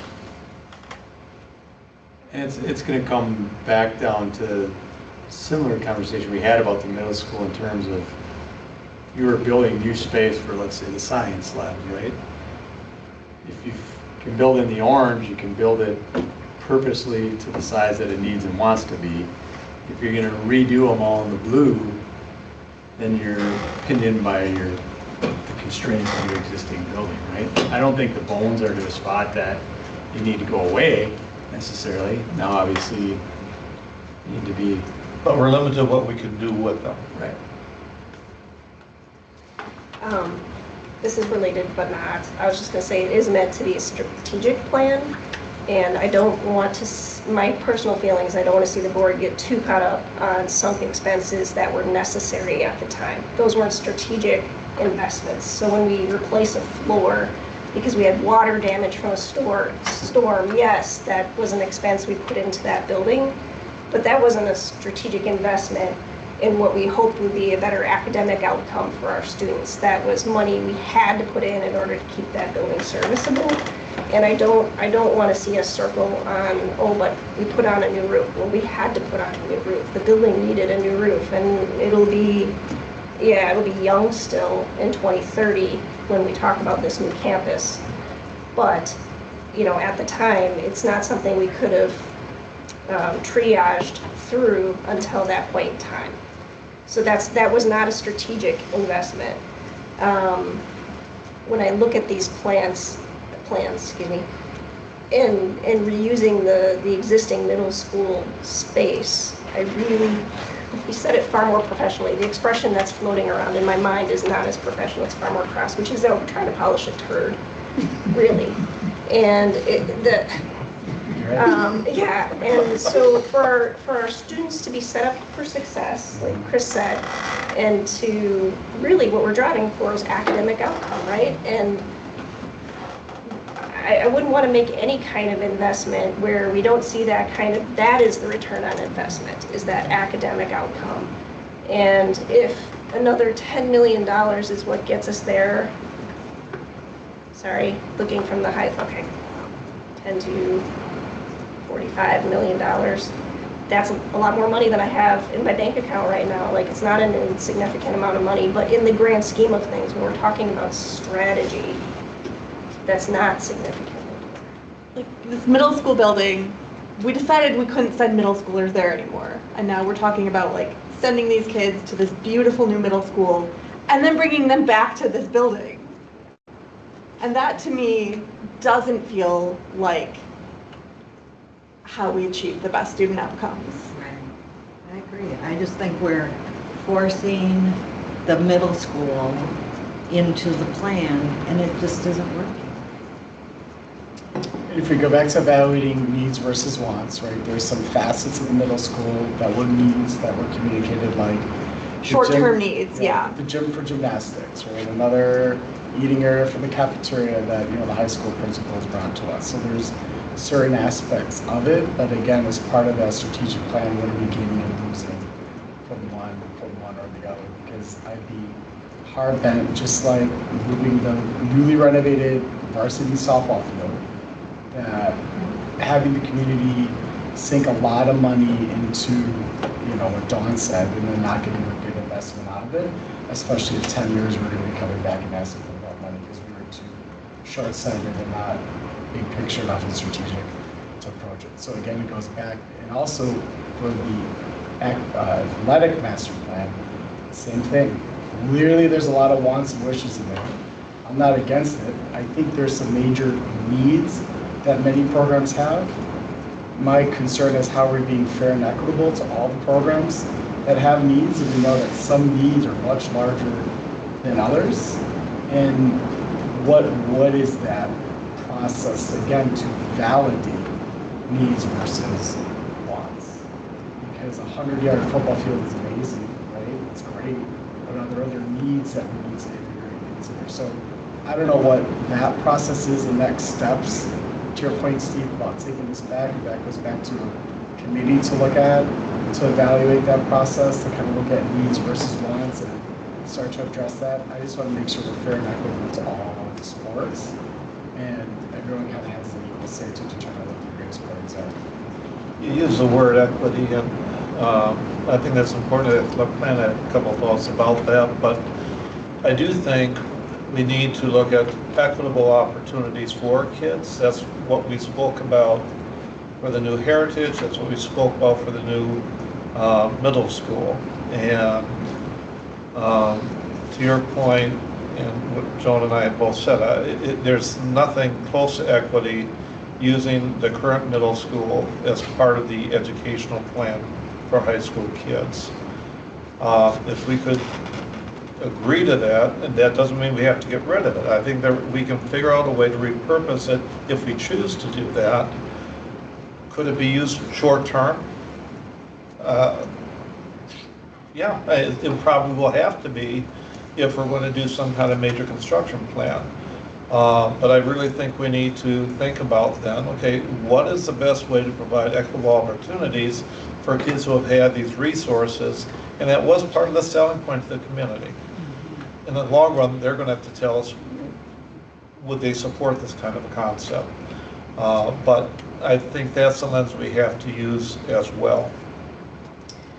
To Joan's earlier point, that ultimately talked about maybe adding that third story, and I don't know where to look for this question. Tactically, what would be this board's next step to go back to the village to ask about how open they are to that, or how can we get them to a stage where we can truly understand if that can be incorporated in our decision-making process? It feels like we've directionally been told maybe. So how do we get that closer to, you know, certainty, so that if that is something we want to take further down in our planning, we're not heading down a path that's never going to. And that can be, EUA would engage with the village to start those initial conversations. Is that directly with the village president, or is it with one of their subcommittees? They're planning and zoning. Planning and zoning. So we would give them some information on their request and the ask, and then there would be some conversation back and forth if that needs to be modified in any way. and then it can go through their process for. So I don't know that I need approval of a plan, like I just want to know that that's something we can incorporate as an option. Yeah. So when we talked to them, it was said that, I think EOA from a designing standpoint, good due diligence, we would like to have that vetted out prior to a referendum, prior to the actual plan, the real planning starting, just to make sure that before you guys are committing to an option that we then find out gets caught last minute and not optioned. We'd want to have it vetted out to a certain degree of certainty. And also to that point, from a construction perspective, is there any issues or concerns about having a three-story building for students in terms of, you know, getting from one class to another, accessibility for students with disabilities, like, you know, looking at the number of elevators that then need to be utilized if we're going from two-story to three-story? That may be important to understand, again, if we're trying to get all the information to make an educated decision about what that would look like and what the potential impacts for students would be. Yeah, there are some code implications that go along with the three-story that we would take into consideration. We did do a three-story out in Verona several years ago. There were more elevators, partially due to that, but also the distance traveled. So depending on where those elevators are, we would strategically locate those. Now those are something that, quite frankly, the cost of that and the exact locations and counts can be determined after a referendum. The dollar amounts that are determined pre-referendum can absorb if another elevator needs to be added. We would know that we would at least need one, we'd probably plan for two, if for some reason we need a third because we're doing a second floor kitchen serving outlet or something like that. That's something that can be, we don't need quite that nuanced decisions from you guys right now. But yes, those would come into play with a third story. So we don't get into the fine details of the final design until after you actually pass a referendum. But one thing we've heard a lot in this process, and it's come up again this evening, is, you know, Dawn put in a very specific way about the middle school, but I know it's a question, you know, I think all of us to differing degrees hit around the table. What would a remodeled middle school look like? And is it something that we feel would be a good value? So you know, for Mike, Robin, and Jay, without getting into final design, you know, I am kind of curious what we are interested in terms of what the potential of the middle school is and what it's feasible to kind of say, well, renovation might look like this or that, just so you have some eye test on, oh, I don't want any of that. That is what you said, Dawn. Or we actually see, oh, with some work, it can actually be repurposed into something we're comfortable with. And I don't know kind of what your questions are and what our partner team could do that doesn't get us all the way into final design. But that's a question that I've heard a lot tonight. I think the other thing to think about as well is, well, I just wrote on my paper here, three-legged stool, looking at this from the standpoint of, so the board just approved our board goals that we'll be working on for the next couple of years. So in my mind, that should be at the forefront of what we decide, or what the board decides which we want to do moving forward. And then with that, focusing, we all have wants, every day we all have wants, but truly focusing on the needs that will help us drive that conversation and justify the need for, if we do X, right, the outcomes, what would the return on our investment be as a result of, for example, we know there are teachers at the high school who currently do not have their own classrooms, right? What does that mean? So if they have their own classrooms, we decide this is the way you want to go, what does that mean for, or what could that mean from our teachers' perspective in terms of the returning the investment that we're looking for, not with just goal number one, but the 5 goals that were just recently approved by the board. In my mind, that would be, that conversation, or that question should be at the forefront of our why, or your why, when you decide, A versus B or B versus C, and not necessarily with the options. I'm not referring to the options, but I'm referring to the details of what should transpire inside those options to help us get to reach our goals that were just approved. If that question is not part of the conversation, we would have to question, are we moving in the right direction as it relates to the return on the investment we're trying to get, as it is, as our goals are out there and at the forefront of what we should be driving towards. Hopefully that's the way I see. I'm sort of summarizing all of the conversations that have transpired, and then the conversation around, do we phase it in, and can the wants come later? I mean, I don't know, but it seems like the wants would be more of the phase-in approach, and that's the route you decide to go. But in terms of getting the return on our investment, what do we absolutely believe we need right now to justify the need in terms of our academic, our outcomes, and not just one, but all the ones that were just approved. So Dr. Brown, why don't we jump into the next two slides to continue on to the conversation, so we can just keep the conversation moving. And some of the most important things right now as a board, you're having this conversation around, again, a possibility for November 2026, and you don't yet know the circumstances around the state budget. So our plan for tonight was always designed to come back and bring you the information that you asked for in March. So if you go back to March, when we presented this information, our partners were here. The ask from the board was to come back at a future date and to put some numbers to A through D, which we've done this evening. We thought there might be a possibility we could also talk about some of the other information you see on the screen, but as of tonight, but it is important to know, our hope would be by the time that we have the school board workshop or retreat this summer, which is already scheduled in August, we would be able to start framing up these important decisions around a context that you would be able to think through. So as an example, that first bullet point you see on the screen, the Joint Finance Committee approved the public education package with a $0 increase in equalization aid. But there is a $325 per student increase in the revenue limit. What that means on a statewide basis is that the entire increase in the $325 on a per student basis would be funded through the local property taxpayers.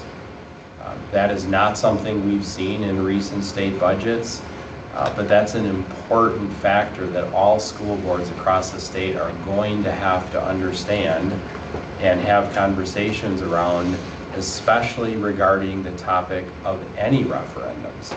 Whether it's a capital referendum, whether it's an operational referendum, if that's the way the state budget ends up going, you as a board need to know that before we can get too far into some of these complex conversations.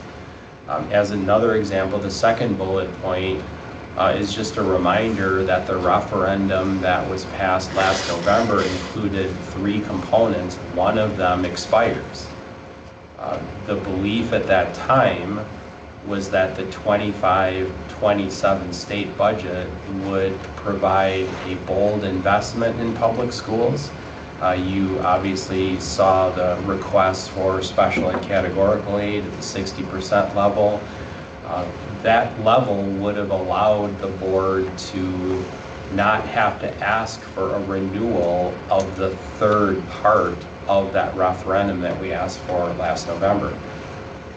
Right now, it does not look like that's going to occur. If that doesn't occur, the board is now going to have to weigh the fact that that third part of that operational referendum falls off. How does that compare to the need for the conversation we're having on the high school? All of this is truly connected. Tax levy impact, understanding how future decisions affect the local property tax levy and taxpayer investment. One of the reasons why We have had referendums that have been successful since 2014, is the public has understood what the long-term plan is, and it's been affordable. We've been able to connect affordability on the property tax levy to the capital referendums and the operational referendums that we brought forward. We've shared those examples with you in the past. So right now as a board, you can't really have a deep conversation about any of the first 3 bullet points that are up there. We appreciate the investment that some board members are making right now to understand the state budget, where the joint finance committees come from. Mark is putting together conversation that we're going to be having on Friday to make sure all of those components of the state budget is really understood by our legislators and have that opportunity for input while the process is nearing some of its final stages.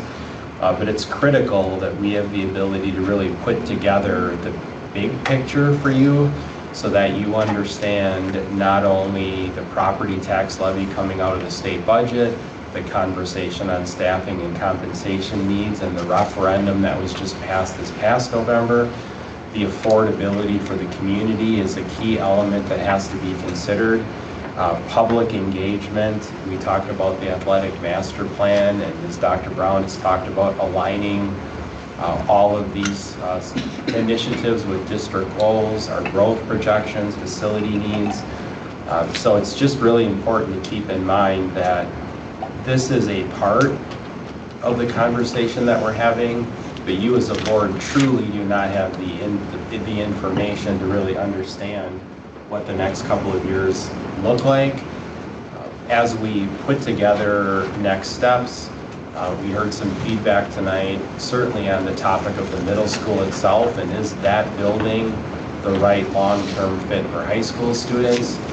We heard excellent conversation tonight about wanting to know more of the details behind A, B, C, and D. As an example, Chris, you mentioned the science rooms. What's happening with the science rooms in each of those scenarios? You know, in scenario B, where there's no new construction to the north, what's happening with the science in there compared to C and D?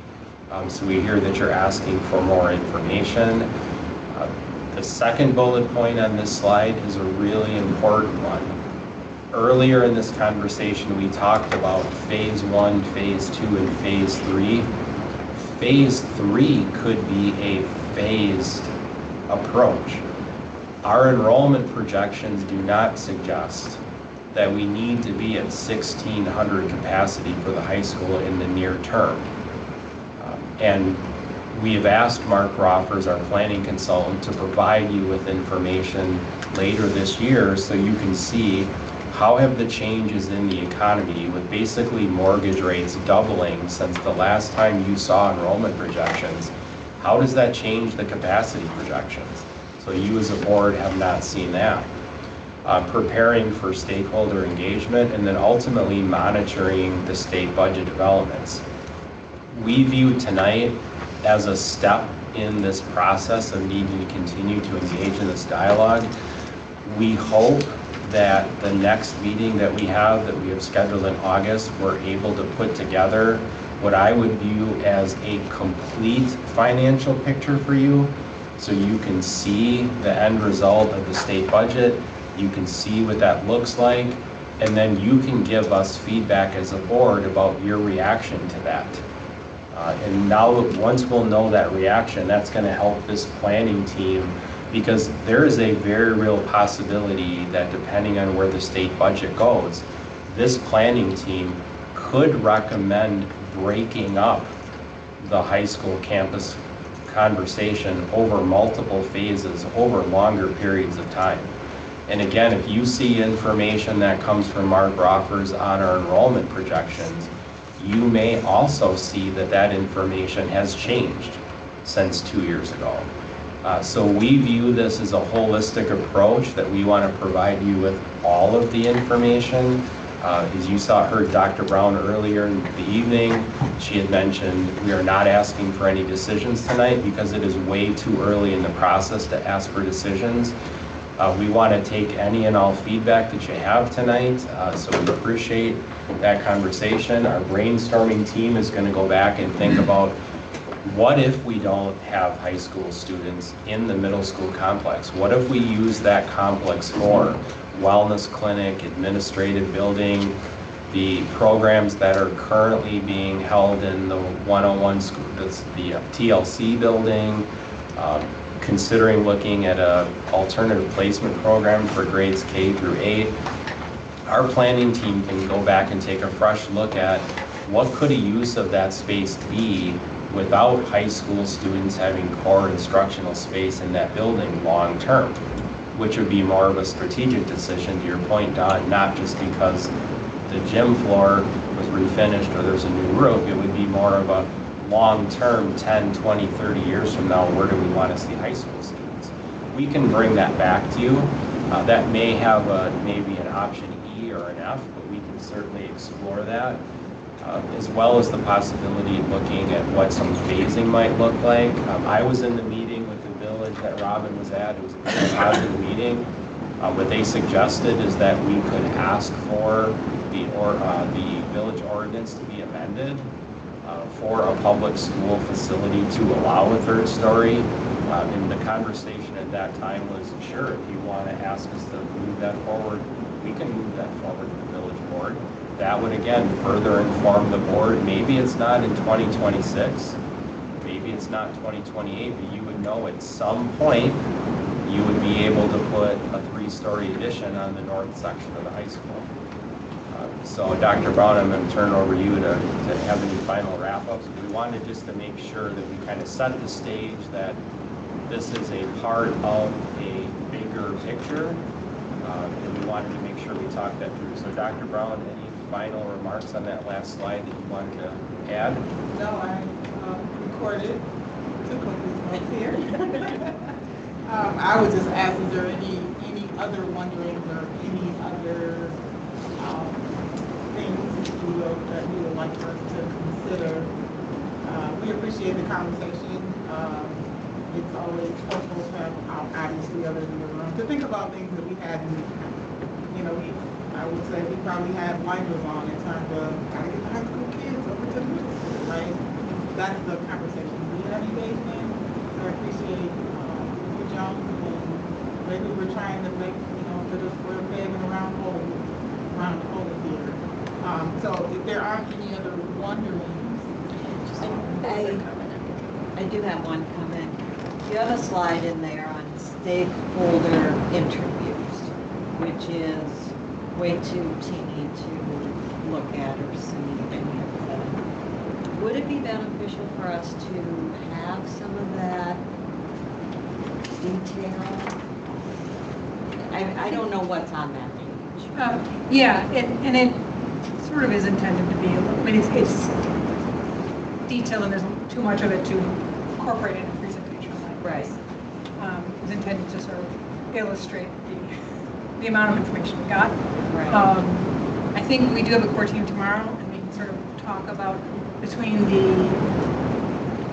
those stakeholder meetings is really where what you were talking about and what the requests were. That's really what we were getting the requests from, both for the academic and then also similarly for the athletics. So I think we can work with the core team to figure out how to get you that information, whether it's a data dump or it's a summary of priorities and asks.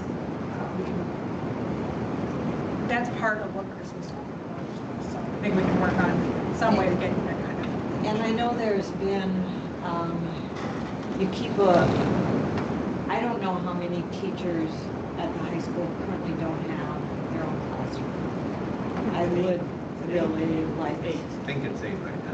8 currently. I think so, yeah. Again, those are kind of things that help me kind of look at the diet.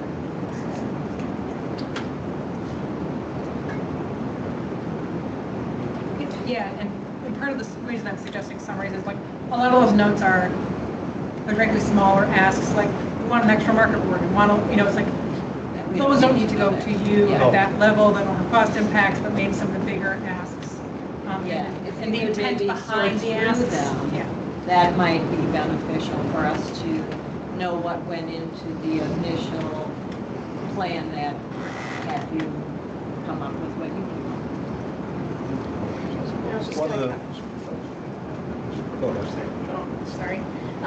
The bullet on preparing for stakeholder engagement, I would love for that plan to also incorporate a communication plan. So yes, getting input from those different key stakeholders, but also like how do we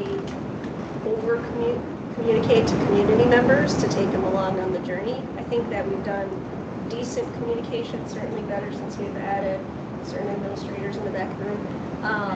But just what does next level communication looks like? Because there were still, as great as we thought the communication was about Heritage opening, there were still community members who were surprised by certain things, and just like I just want to figure out how to throw out more information than people even thought they needed, so that it becomes best in class communication on taking community members with us on the journey.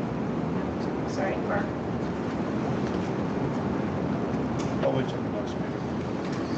Yeah, Steve, you made me think of something again for information to help inform decision making when it comes to some of those projection numbers. I think it was it March or April, or March or January, we had that last discussion about new developments, how many students was adding to it, just to make sure, again, trying to be strategic, to make sure we're not building a school too small or building a school too big. And then also, how are we missing anything else? Like, when we had our tour of the intermediate school, there were some concerns about their capacity. And then the next 5 or 10 years, what does that look like? And then does that need to be engaged as part of this conversation to be more strategic and not keep going back to the wall with the community and trying to say, like, hey, we actually are trying to stay in front of either increasing, declining, whatever that student population. Steve, do we have a targeted time when we might see more buffer? Yes, so a key component of his work is the September student count. So he wants to have the official count of the fall to really be the basis of a projection moving forward. Tim's asked that too. How soon can we get Mark in to really help inform this process? Right now, he's targeting November or December of 25. So later this fall. Anybody else? Comments? Dr. Brown? Do you guys have any more questions for us that might help you further the plan? No, I don't think so at the moment. Sorry if we... It was a good conversation to listen to, It's a and I think we'll process. try and get you the information you guys are asking for, It is really sort a of- process, It and is. until we see the expense and it's like, and what Steve was saying, everything else that's happening in our world, it's like, whoa, we might have to relook. So hopefully you take it that way, that it's, yeah.